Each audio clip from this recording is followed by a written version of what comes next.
There is something about the Arizona desert that reads, at first, as pure stillness. A 40-foot saguaro standing against a pink pre-dawn sky, its pleated trunk gathering light the way old wood does. A red-tailed hawk turning slow circles over a sandstone mesa. The air is dry enough to taste, and it carries a faint mineral smell, caliche dust and creosote. Something clean and very old. You pull over on a dirt ranch road somewhere south of Tucson, step out of the truck, and nothing in the Scrubland moves. Not a sound in any direction. But that stillness is not emptiness. The floor of the Sonoran Desert is not a quiet place. Beneath a flat rock the size of your boot, something is already aware of you. Arizona gets described, sometimes, as rugged but manageable. Hikers walk its canyon trails every weekend. Families camp along the Mogollon Rim. Ranchers have worked this landscape for 150 years, and most of them live long, ordinary lives. That part is accurate. But the ranchers who have worked this land the longest are not casual about what shares it with them. They know something the hiking guides and travel brochures tend to leave out. Arizona holds, per square mile, more venomous species than any other state in the continental United States. And most of those species are very good at being invisible. This list is not ordered by annual death counts. Mortality statistics are not the measure here. The measure is more specific and more instructive. The distance that experienced people who have worked this landscape for 30 and 40 years, quietly and consistently maintain from each of these animals. 11 creatures. One of them is something you have almost certainly already walked past without knowing it. If you like the kind of content that makes you look twice at country you thought you knew, take a second to subscribe to Wild Territory. And if you have ever had a close encounter with something wild in the American Southwest, drop your location in the comments below.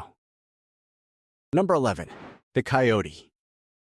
You have seen coyotes 100 times and learned almost nothing from any of those sightings.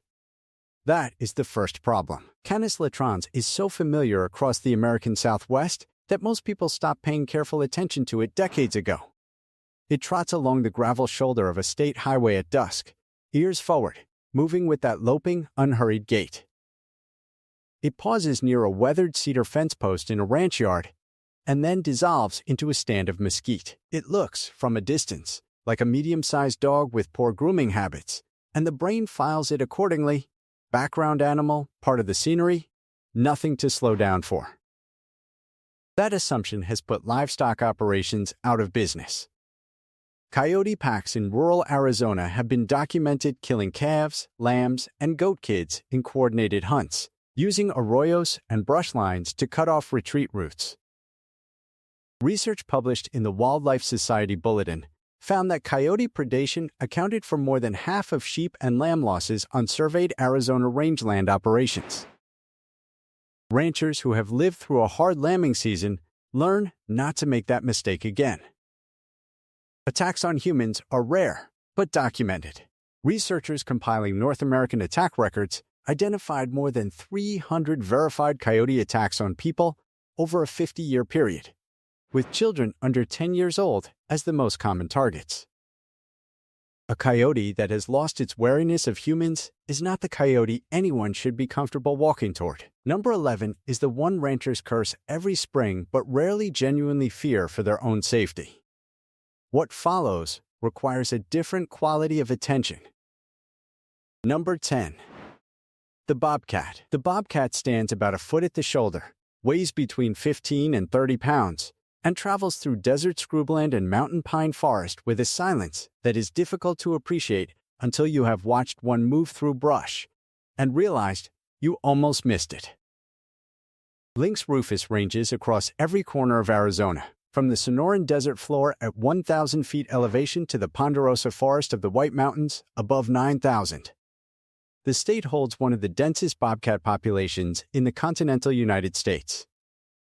The common assumption is that a bobcat is categorically safe around people. That assumption has a single exception that changes everything. A bobcat infected with rabies is not the same animal. The virus removes the hesitation that normally keeps this cat at 200 yards. Arizona wildlife records document multiple attacks on adults by rabid individuals, including an incident in the Scottsdale area in 2014 in which a single infected cat bit 3 separate people in the same afternoon before wildlife officers were able to respond. The animal did not retreat between encounters. A healthy bobcat cornered inside a livestock shelter or barn is also capable of serious injury. Its retractable claws can puncture 2 inches of tissue. Its canine teeth are engineered to penetrate the cervical spine of a jackrabbit. The animal is not large. It is, however, precisely designed.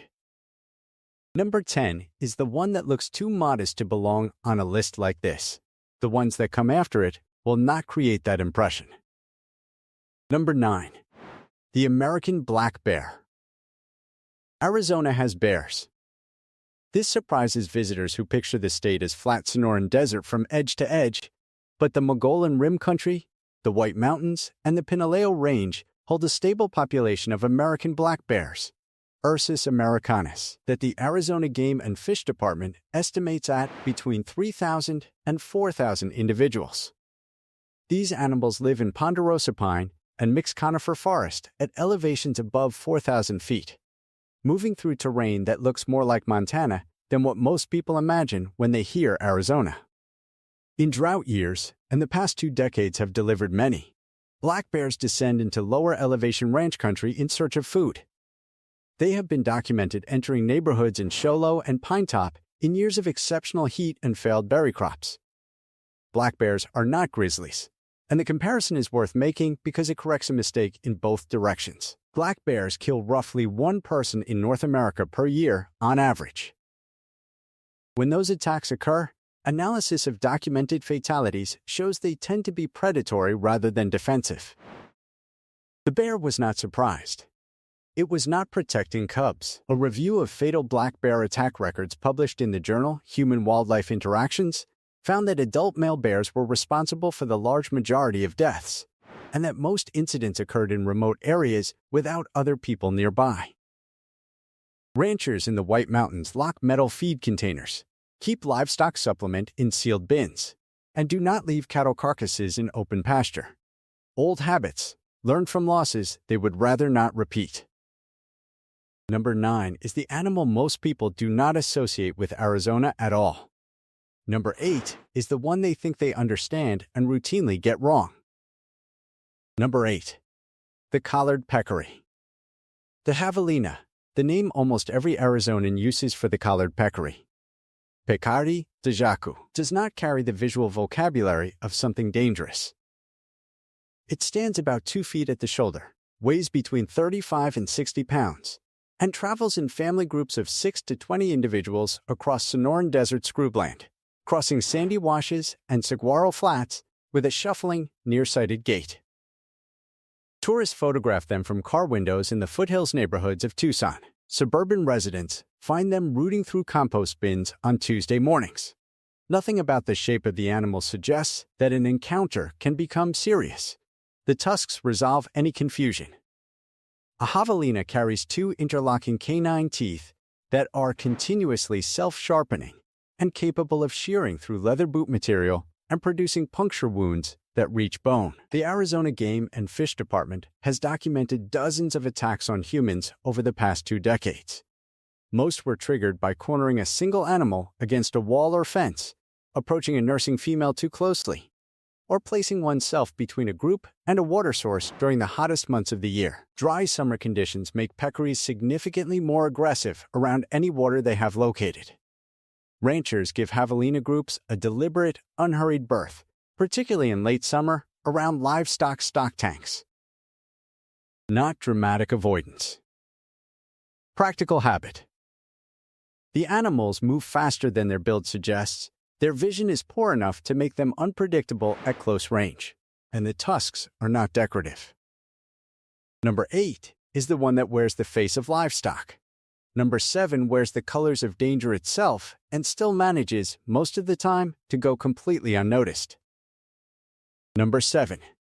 The Arizona coral snake.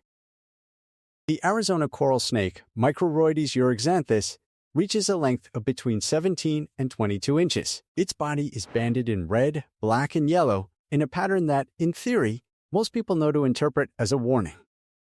It is the smallest elapid snake native to North America, a family that also includes cobras and mambas, and it delivers a venom that targets the nervous system rather than the blood and tissue. That distinction is the danger. A hemotoxic bite from a rattlesnake announces itself immediately. Burning pain at the wound site, rapid swelling, visible tissue damage within minutes. A neurotoxic bite from an Arizona coral snake may produce almost no sensation for several hours after it occurs. The skin shows little. The pain is mild, sometimes absent. A rancher who steps on one in thick border grass and feels only a faint sting may walk back to the house and sit down to dinner before the neurological effects begin. By the time the severity becomes clear, the treatment window may have significantly narrowed. The North American coral snake antivenom was discontinued by its manufacturer in 2010, and the management of remaining hospital stockpiles across the Southwest has been an ongoing concern for emergency physicians since. The animal is nocturnal and secretive. It gives no warning rattle. It displays nothing. If you have made it this far, subscribe to Wild Territory. The next 5 animals on this list are the ones the men and women who have worked this desert for 3 and 4 decades are most deliberate in giving space to. Number 6. The Gila monster. The Gila monster, Heliderma suspectum, is one of only 2 venomous lizard species native to the United States, and the only one found in Arizona. It moves at a pace that makes it seem like something that has already decided it does not need to hurry. Thick-bodied, deliberate, covered in rounded beaded scales patterned in black and salmon orange, a large adult can reach 22 inches in length and weigh more than 4 pounds. Heliderma fossils date back at least 30 million years. The body plan has not changed in any meaningful way. The venom delivery system is unlike anything else on this list. A Gila monster does not strike and release in the way a rattlesnake does. It grips and holds, working venom through grooves in its lower jaw teeth by chewing. The toxin causes intense, immediate pain at the wound site, and in some envenomations produces a systemic drop in blood pressure significant enough to send a person into shock. A bitten person must physically remove the animal, which in practice means prying open the jaws while the animal is actively working against that effort. Bites almost always involve direct handling or significant provocation. The animal does not pursue. What experienced desert ranchers remain alert to is the one resting inside a stored work boot, tucked against the cool concrete side of a water trough, or settled under the shade of equipment parked in a yard. Slow, old, invisible, until it is not. Number 5. The Africanized honeybee. In the spring of 1993, Africanized honeybees crossed into Arizona from Mexico near the border town of Douglas, having moved north through Latin America over roughly 4 decades from their original experimental release site in Brazil in 1957. By the mid-1990s, they had established colonies across the southern half of the state. They are now present in every county south of the Mogollon Rim and in portions of some counties north of it. An individual Africanized bee sting is not chemically different from a European honeybee sting. The venom is essentially the same compound. The difference is behavioral, and the behavioral difference is not modest. When an Africanized colony is disturbed, it may deploy between 10 and 30 times more defenders than a European hive would mobilize. It pursues threats for distances of up to 1/4 of a mile. It remains in a defensive alert state for 30 minutes or more after a perceived threat has moved away.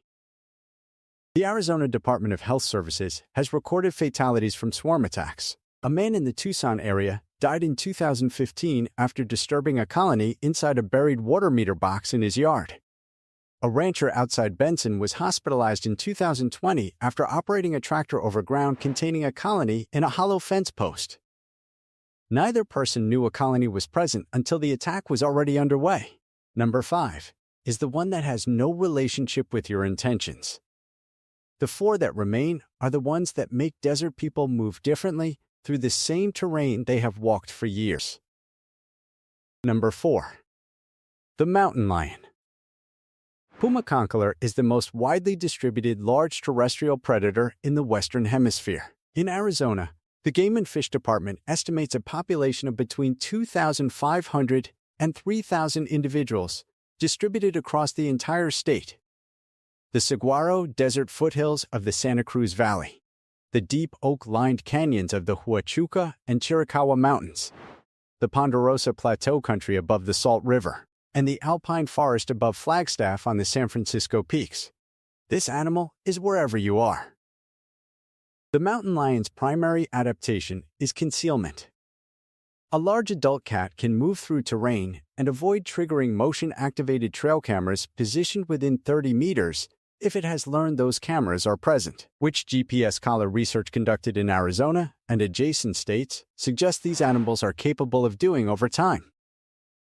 Studies tracking radio-collared individuals near populated areas have documented cats approaching within 100 meters of ranch structures on consecutive nights without ever appearing on any perimeter monitoring equipment installed on the property. More than 100 verified attacks on humans have been documented in North America over the past century, with more than 24 fatalities recorded across the United States and Canada. Arizona appears consistently among the higher frequency states. The most reliable predictor of attack is a single person moving alone on foot through lion habitat, particularly during the low-light hours near dawn and dusk. Ranchers who work mountain lion country adjust how they move. They scan upslope when they cross a ridgeline. They do not linger at water sources after dark. They do not run alone on forest trails at first light. It is not fear. It is the posture of someone who understands the geometry of the landscape they are in. Number 4 is the one that changes how experienced people use the land around them. Number 3 is much smaller. The damage is different in character, and in some ways more predictable. Number 3. The Western Black Widow Spider. Latrodectus hesperus is not a Sonoran desert specialty. It lives in garages, wood piles, livestock shelters, water meter boxes, the unlighted corners of barn buildings, the space behind irrigation control panels, and the gap beneath every piece of ranch equipment stored through winter anywhere in southern Arizona. It is one of the most common spiders in the state and one of the most reliably present in the spaces where humans and working animals move every day. The venom, a neurotoxin called alpha-latrotoxin, triggers a sustained and system-wide release of neurotransmitters at nerve and muscle junctions throughout the body. The resulting syndrome, called latrodectism, produces severe muscle cramping, pain radiating from the bite site across the abdomen, chest, and lower back, and in older patients or those with existing cardiovascular conditions, dangerous elevations in blood pressure. The venom of this spider is estimated to be 15 times more potent by volume than the venom of a western diamondback rattlesnake. The Arizona Poison and Drug Information Center receives between 600 and 800 black widow exposure calls per year. Bites occur most often during routine physical work, reaching into a woodpile, pulling on stored leather gloves, moving equipment that has sat undisturbed for months. The web itself is not the elegant radial structure from the picture books. It is an irregular, low-to-the-ground tangle of silk, nearly invisible in natural light against the dark surfaces where this spider builds it. Every experienced rancher in this state has a habit they do not bother to explain to visitors. They check gloves before putting them on. Every time, no exceptions. Number 3 is the one that shares every building you use. Number 2 is the one every person in this state already knows to respect. They are right about that. Number 2. The Western Diamondback Rattlesnake. Crotalus atrox is the most frequently encountered venomous snake in Arizona and the snake responsible for the largest share of the state's snakebite hospitalizations in any given year.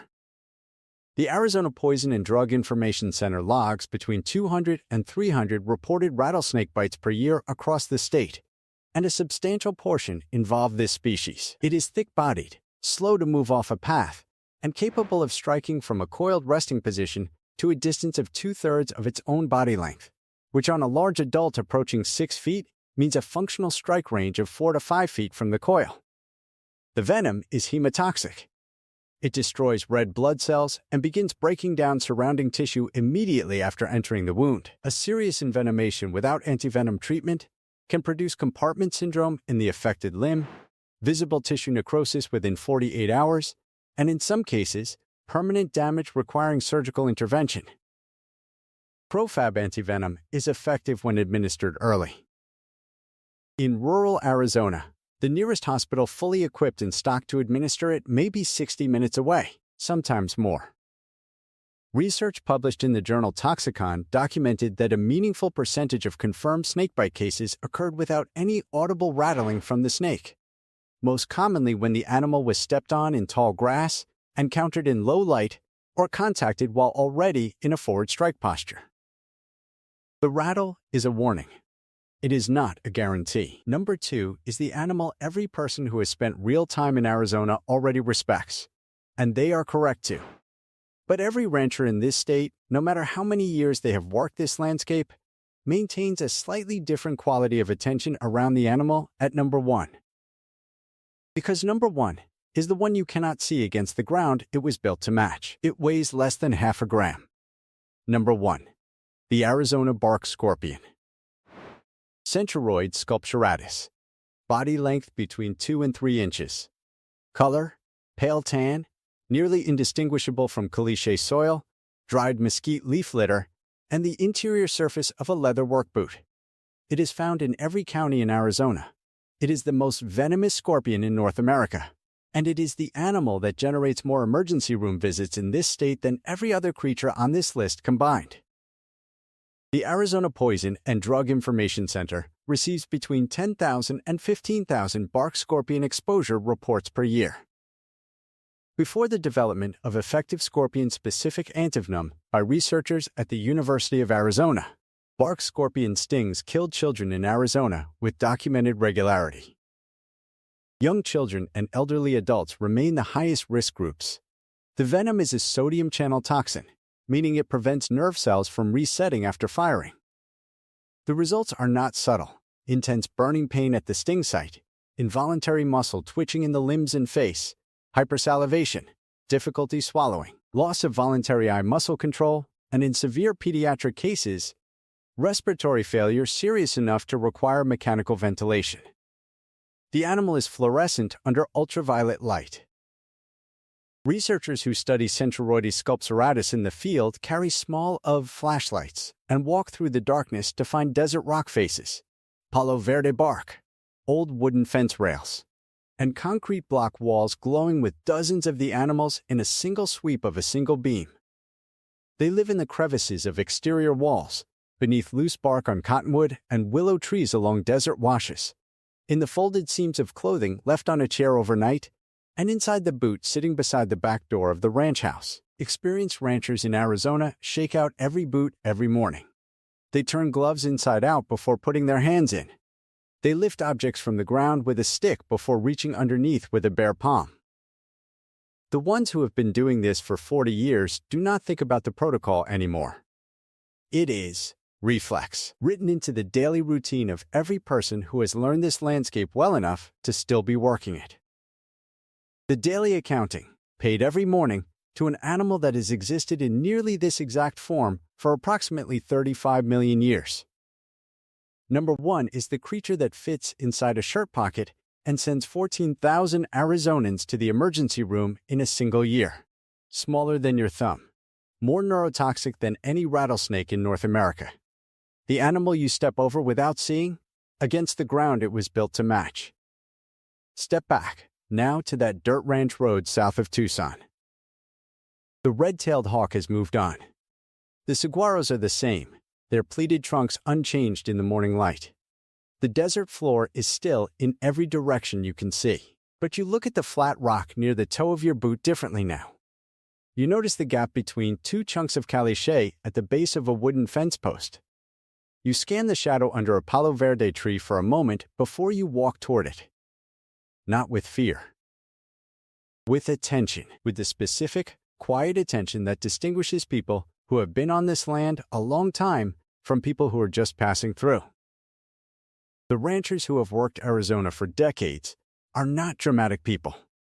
They move through one of the most venomous environments on Earth without urgency, without theater, without storytelling about how dangerous it is. They simply know what is in the country with them, and they adjust every morning without thinking about it. That is what this list is really about. Not the sensation of danger, but the gap between what the Sonoran Desert looks like from a car window and what it actually holds. 11 animals that have worked out how to exist in some of the harshest terrain on the continent. Most of them for far longer than the human species has been paying attention.